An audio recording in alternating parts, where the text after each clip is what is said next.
Food. Do you know where yours comes from? What went into your food and who is affected by your purchase? What does organic mean to society and what does it mean to you? You don't just buy an organic carrot or eat an all-natural potato. Your food has a history and a future. People have been thinking about these questions for centuries, but not without encountering tensions between their role in the food economy and their ideals. The city of Rochester, New York offers a valuable case for the study of the alternative food movement in the United States. By talking to the people involved with this movement, one can understand the motivations and social structures that make it possible, and the political and moral beliefs that help it to endure over the decades.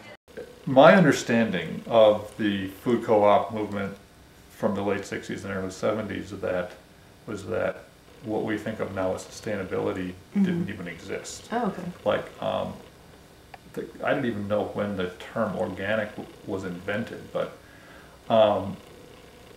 the people here who started the food co-op, it grew out of really the whole general counterculture and the anti-war movement.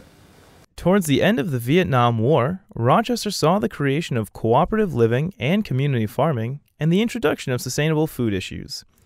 The 60s hippie counterculture and anti-war movement called these activists to return to more egalitarian economic models outside of the dominant system of the time.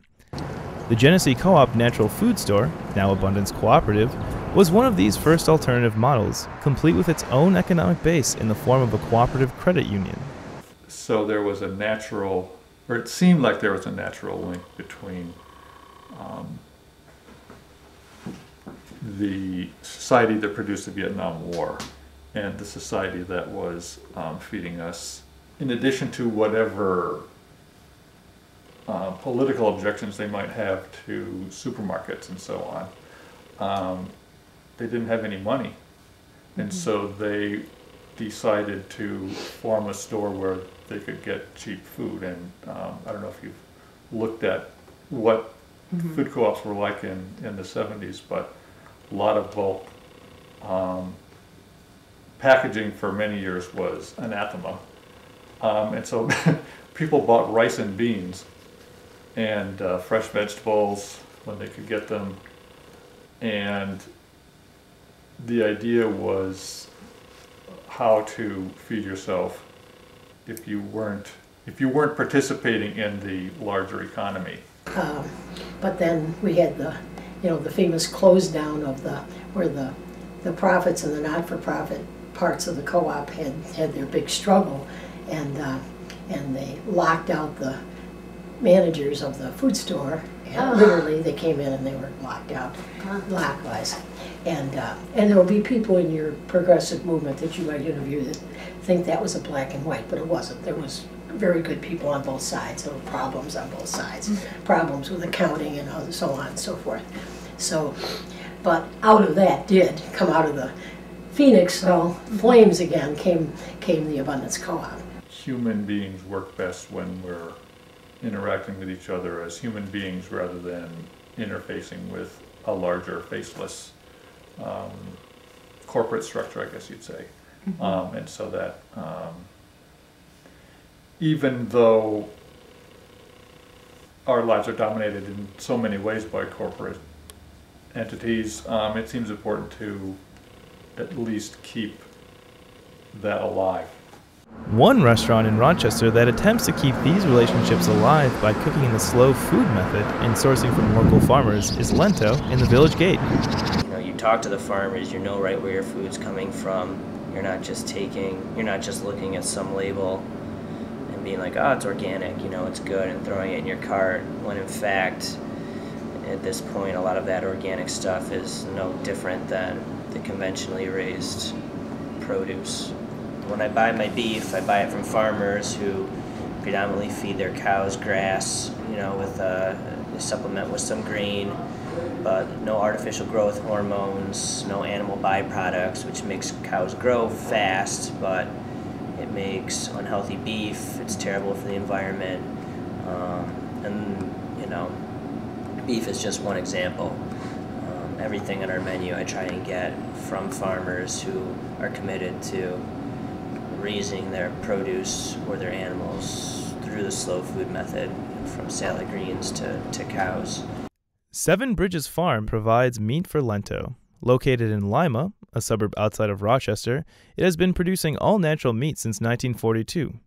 But what is all-natural? And we actually have to have like the labels on our meat approved from the USDA. Oh, okay. Yeah, so I had to go through, and they want to know who we are, where we live, why do we think we're all natural, and you know, some of the terminology people get caught up with.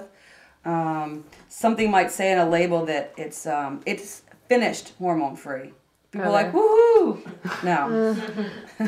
But they're making it really difficult for people to do a good thing sometimes. So we'll never be certified organic. I don't want to be certified organic. I'm not going to take 1942 of what they've been doing. They don't really need somebody to tell them what to do. We use good old cow manure around here. There's some of the things that probably wouldn't be fitting to certified organic. You know, you go to an organic, like if you would have said that everybody had to be organic and all cows had to eat nothing but grass, we would starve eventually. You can't do that. Recently, Wegmans also approached Burrita at Seven Bridges to source her local all-natural beef. But Wegmans' competitive reasoning clashed with the Seven Bridges family ideology. Why would Danny Wegmans want to do business with us? Every label we have says www.sevenbridgesfarm.com. And he's going to charge a lot more than what we do. And then they're going to look online and buy it from us. They didn't even care. He goes, he won't care about that. He just wants to be the only person doing it. That wasn't a good answer for us. Not, you know, he wants to be the only one and the first one doing it. How about, God, I've been looking for somebody to do this for a really long time. We want to give this to our customers. And he just had the wrong answer. So we don't want to sit back and once a month collect this big fat check from Wegmans and not know anybody that's eating our meat or anybody that enjoys our meat or appreciates what we're doing. So I hope it keeps moving. I don't want it to keep moving because people are scared. I think it will get kind of scary. I think that, you know, you worry about where your food comes from. You should worry about where your food comes from.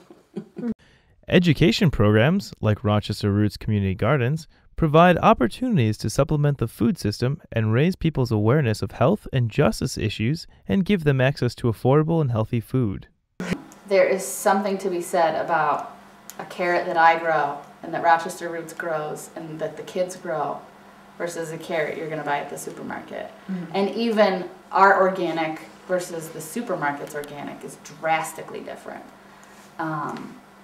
in taste, in mouth-watering ability. I mean, like, just I'll pull a carrot right out of the ground, wipe it off on my shirt, and eat it. And it tastes awesome. Awareness is key. A lot of people think, well, you know, I'm Joe Schmo, what can I do? Even if there's just a little bit of interest, they can jump right on the bandwagon because it's passing the towns right now. There's going to be different niches within alternative foods no matter how you look at it. Like there's going to be people who will make their priorities to buy organic or just to be able to know the farmers, and then there's people who are going to just try to buy local foods occasionally or sometimes or occasionally go out to a restaurant, and then there's people who don't have money that are just trying to buy healthy food, and I think it's all important at its different levels just to continually build awareness about where you're getting your food. Yeah, I think it really is going to revolve around like this paradigm shift to, like, we have to think differently about what we're doing and like become more conscious, and like it's going to start with a really small group of people who are thinking differently about it, and then, you know, that's growing, and it is growing. Like we can see that with like the markets, and that Wegmans is involved in this, and I think that it seems like, at least at this point, that it's only going to keep growing, you know, and we've just really we're at like the start of it, or like at some continued start of it.